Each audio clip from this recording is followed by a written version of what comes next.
नमस्कार, world news में आपका स्वागत है। दुनिया इस समय खौफ में है और ये खौफ अमेरिका की जनता के फैसले के चलते फैला है। अमेरिका ने डोनाल्ड ट्रंप को राष्ट्रपति चुना है और ट्रंप के सत्ता में आने से दुनिया में बेचैनी दिख रही है। ट्रंप कब क्या करेंगे किसी को नहीं पता। सबसे ज्यादा चिंता यूरोप में है। ट्रंप नाटो को लेकर अपने पहले कार्यकाल में नाराजगी जता चुके हैं और अब उनके सबसे बड़े सहयोगी बने एलन मस्क भी नाटो को निशाने पर लिए हुए हैं। ऐसे में ट्रंप राज में क्या नाटो को खत्म करेगा अमेरिका? इसी पर हम करेंगे चर्चा, लेकिन आइए जरा उन खबरों को भी देख लें जिन पर आगे होगी बात। हमास के हमले में इजरायली मेजर की मौत, पाकिस्तान में तैनात होगी चीन की सेना और चलते चलते में देखेंगे क्यों 38 साल बाद नासा ने स्वीकारी अपनी गलती। तो डोनाल्ड ट्रंप का राष्ट्रपति बनना पूरे दुनिया को संकट में डालने वाला दिखने लगा है। ट्रंप के अगर पहले कार्यकाल को देखें तो साफ है कि उनका टारगेट सिर्फ और सिर्फ अमेरिका का फायदा रहा है और ट्रंप ने सत्ता संभालने के बाद एक बार फिर से अपने तेवर दिखाने भी शुरू कर दिए हैं। दरअसल दुनिया ट्रंप की विदेश नीति को अस्थिर मानती है। ट्रंप कब क्या फैसला लेंगे ये उनके करीबियों को भी पता नहीं होता, लेकिन खुद ट्रंप को यह पसंद है कि लोग उनके विदेश नीति के इरादों को लेकर दुविधा में रहे। उनकी दिलचस्पी तानाशाहों और मजबूत नेताओं में ज्यादा नजर आती है। ट्रंप की विदेश नीति एक रहस्यमय पहेली जैसी है, जिसमें अमेरिकी हितों को सबसे ऊपर रखा जाता है और पारंपरिक नीतियों को कई बार किनारे कर दिया जाता है।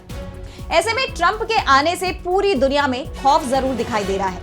इस बीच डोनाल्ड ट्रंप ने टेस्ला चीफ एलन मस्क को डिपार्टमेंट ऑफ गवर्नमेंट एफिशिएंसी की जिम्मेदारी सौंप दी है।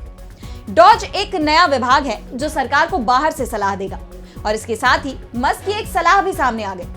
दरअसल मस्क का एक वीडियो सामने आया है जिसमें उन्होंने पिछले 2.5 साल से चल रहे रूस और यूक्रेन का युद्ध के लिए नाटो को दोषी ठहरा दिया। उन्होंने जोर देकर कहा कि ये यूक्रेन पर पुतिन का हमला नहीं है, जैसा कि हमें बताया गया है। वीडियो में मस्क दावा कर रहे हैं कि नाटो ने 1990 में तत्कालीन सोवियत राष्ट्रपति मिखाइल गोर्बाचेव से किया वादा तोड़ा है। नाटो ने जर्मनी के पुनर्मिलन के बदले 1 इंच भी पूर्व में ना बढ़ने का वादा किया था, लेकिन उन्होंने वादा तोड़ा है और रूस को धोखा दिया है। समस्याएं नाटो के विस्तार से शुरू हुई। आधिकारिक तौर पर 1999 में पोलैंड, हंगरी और चेक रिपब्लिक को इसमें शामिल करने से विवाद बढ़ा। मस्क ने साफ संकेत दिए हैं कि रूस के खिलाफ बने नाटो से अमेरिका बाहर आ सकता है और इन संकेतों से पूरे यूरोप में खलबली मच गई है। वहीं ट्रंप के राष्ट्रपति बनने पर एक संकट दुनिया भर में महंगाई को लेकर भी आ सकता है। अगर ट्रंप फेडरल रिजर्व से क्रेडिट रिलीज करने के लिए कहते हैं तो इसका असर सिर्फ अमेरिका पर नहीं बल्कि पूरी दुनिया की इकोनॉमी पर भी पड़ सकता है। अगर फेडरल रिजर्व ज्यादा क्रेडिट रिलीज करता है तो इसका मतलब है कि बाजार में ज्यादा पैसा आ जाएगा। इससे उपभोक्ताओं और कंपनियों के पास अधिक खरीदारी की शक्ति होगी और इसके कारण मांग बढ़ सकती है। अगर आपूर्ति नहीं बढ़ती है तो इस बढ़ी हुई मांग का परिणाम महंगाई के रूप में दिख सकता है, यानी कीमतें बढ़ सकती हैं। कोरोना महामारी के बाद दुनिया भर के देशों ने महंगाई पर काबू पाने के लिए कई कदम उठाए थे। हालांकि महामारी के दौरान आर्थिक मंदी आई थी, लेकिन इसके बाद तमाम देशों ने अपनी अर्थव्यवस्था को फिर से पटरी पर लाने के लिए क्रेडिट और वित्तीय प्रोत्साहन योजनाओं का सहारा लिया। इससे अस्थायी रूप से महंगाई तो बढ़ी, लेकिन धीरे धीरे कंट्रोल भी किया गया। अब अगर ट्रंप जैसे नेता फेडरल रिजर्व से अधिक क्रेडिट रिलीज करने की मांग करते हैं तो इसका सीधा असर महंगाई पर पड़ सकता है।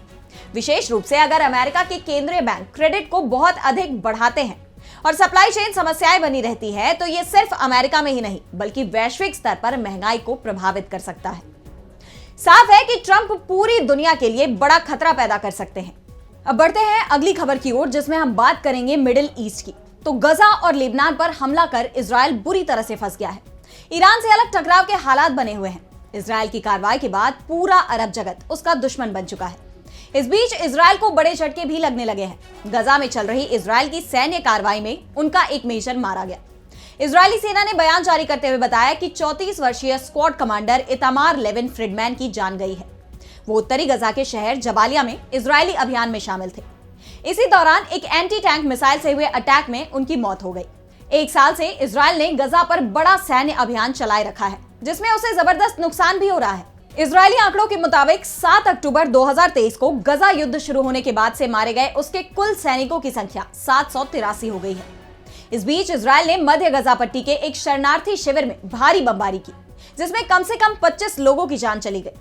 दक्षिण गजा पट्टी में विस्थापित लोगों के लिए लगाए गए एक तंबू पर भी इजरायल ने हमला किया, जिसमें 5 लोगों की जान चली गई। इसके साथ ही इजराइल ने गजा में एक कैंटीन और एक घर को भी निशाना बनाकर हवाई हमला किया। मुवासी में विस्थापित लोगों की ओर से इस्तेमाल किए जाने वाले अस्थायी भोजनालय को इजरायली हमले में निशाना बनाया गया, जिसमें कम से कम 14 लोगों की जान चली गई। गजा के साथ लेबनान पर भी इजराइल की तरफ से हमला किया गया है। इजराइल ने पहले ही लेबनान में कई घरों को खाली करने का आदेश दिया था, जिसके बाद इजरायली विमानों ने राजधानी बेरूत के करीबी शहरों को निशाना बनाया। लेबनानी नागरिक सुरक्षा अधिकारी ने बताया कि उत्तरी लेबनान के एन याकूब गांव पर हुए इजरायली हमले में कम से कम 16 लोगों की जान गई है। इसमें 4 सीरियाई शरणार्थी थे और हमले में 10 अन्य लोग घायल हुए हैं। हमले पर इजरायली सेना की तत्काल कोई टिप्पणी नहीं आई है। और अब हम बढ़ते हैं अपनी अगली खबर की ओर, जिसमें बात करेंगे पाकिस्तान की। तो पाकिस्तान में मौजूद चीनी नागरिकों पर बार-बार हमले हो रहे हैं। पाकिस्तान की सरकार और सेना चीन के नागरिकों को सुरक्षा उपलब्ध कराने में अब तक पूरी तरह से फेल नजर आई है। ऐसे में चीन की तरफ से पाकिस्तान पर दबाव बनाया जा रहा है कि वहां पर अब चीनी सुरक्षा कर्मियों की तैनाती को मंजूरी दी जाए, लेकिन पाकिस्तान चीन की इस मांग को मानने के लिए तैयार नहीं दिख रहा है। दरअसल पाकिस्तान में चीन ने बड़ा निवेश किया है। चीन पाकिस्तान इकोनॉमिक कॉरिडोर यानी CPEC से लेकर दूसरे कई विकास कार्यों में चीन निवेश कर रहा है। इसके लिए चीनी इंजीनियर से लेकर चीनी मजदूर तक पाकिस्तान में बड़ी संख्या में मौजूद है, लेकिन पाकिस्तान के आतंकियों को वहां चीन की बढ़ती मौजूदगी पसंद नहीं आ रही है। ऐसे में लगातार चीनियों को पाकिस्तान में निशाना बनाया जा रहा है और कराची में चीनी नागरिकों को निशाना बनाए जाने के बाद से चीन की नाराजगी ज्यादा बढ़ गई है। दरअसल कराची में बम धमाके में 2 चीनी इंजीनियरों की जान चली गई थी। इसके अलावा भी चीनी नागरिकों पर पहले भी कई हमले हो चुके हैं। चीनी नागरिकों पर लगातार हो रहे हमलों और उन्हें रोकने में इस्लामाबाद की नाकामी से शी जिनपिंग नाराज है। हाल ही में पाकिस्तानी अधिकारियों के साथ बैठक में चीन की तरफ से कहा गया कि वे अपनी सुरक्षा खुद लाना चाहते हैं। हालांकि पाकिस्तान ने अभी तक इस तरह के प्रस्ताव पर सहमति नहीं जताई है। बीजिंग द्वारा इस्लामाबाद को इस संबंध में एक लिखित प्रस्ताव दिया गया। एक अधिकारी ने कहा कि पाकिस्तानी एजेंसियां इस प्रस्ताव के खिलाफ है। ना तो बीजिंग और ना ही इस्लामाबाद ने आधिकारिक तौर पर इस बातचीत की पुष्टि की। इस बीच ये दावा भी किया जा रहा है कि एक जॉइंट सिक्योरिटी मैनेजमेंट सिस्टम बनाने पर आम सहमति बन सकती है। हालांकि ग्राउंड लेवल पर सुरक्षा के संबंध में कोई समझौता नहीं हुआ है।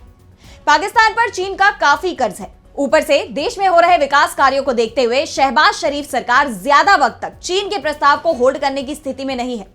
उसे आज नहीं तो कल चीन की बात माननी ही होगी। और अब चलते चलते में बात करेंगे क्यों 38 साल बाद नासा ने स्वीकारी अपनी गलती। जी हां, सोलर सिस्टम के 7वें प्लैनेट यूरेनस को लेकर बड़ा खुलासा सामने आया है। दशकों तक नासा के वैज्ञानिकों का मानना था कि उनके पास यूरेनस से जुड़ी जानकारियां हैं।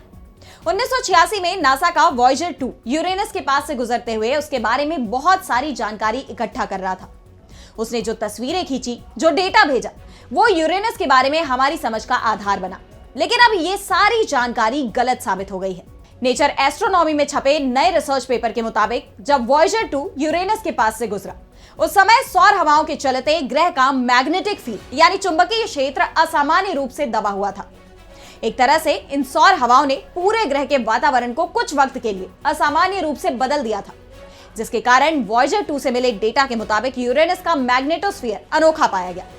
लेकिन अब नासा की जेट प्रोपल्शन लेबोरेटरी में स्पेस प्लाज्मा फिजिसिस्ट जेमी जिसिंस्की और उनकी टीम ने नया एनालिसिस किया, जिसमें उन्होंने पाया कि वॉयेजर 2 का यूरेनस के पास से फ्लाई बाय शायद उस दौरान हुआ था जब सौर गतिविधि यूरेनस के साथ छेड़छाड़ कर रही थी। इससे वॉयेजर 2 के जुटाए गए डेटा में गड़बड़ी आ गई। नासा की टीम ने अपनी नई रिसर्च के दौरान पाया कि फ्लाई बाय होने से ठीक पहले गतिशील सौर वायु दबाव 20 गुना बढ़ गया था। इसका मतलब है कि सूर्य से निकलने वाले कणों की धाराएं फ्लाई बाय के दौरान तेजी से बढ़ गई थी और इस कारण यूरेनस के आसपास एक ऐसा वातावरण बना जो 5% से भी कम समय तक मौजूद रहता है। रिसर्चर्स के मुताबिक वॉयेजर 2 ने यूरेनस के चुंबकीय क्षेत्र को असामान्य संकुचित अवस्था में देखा, जबकि यूरेनस का चुंबकीय क्षेत्र हकीकत में अन्य गैसीय ग्रहों बृहस्पति, शनि और नेपट्यून के जैसा है। तो आज इस वर्ल्ड बुलेटिन में इतना ही। अब मुझे दीजिए इजाजत और देश दुनिया की तमाम बड़ी खबरों के लिए बने रहिए डीवी लाइव के साथ। नमस्कार।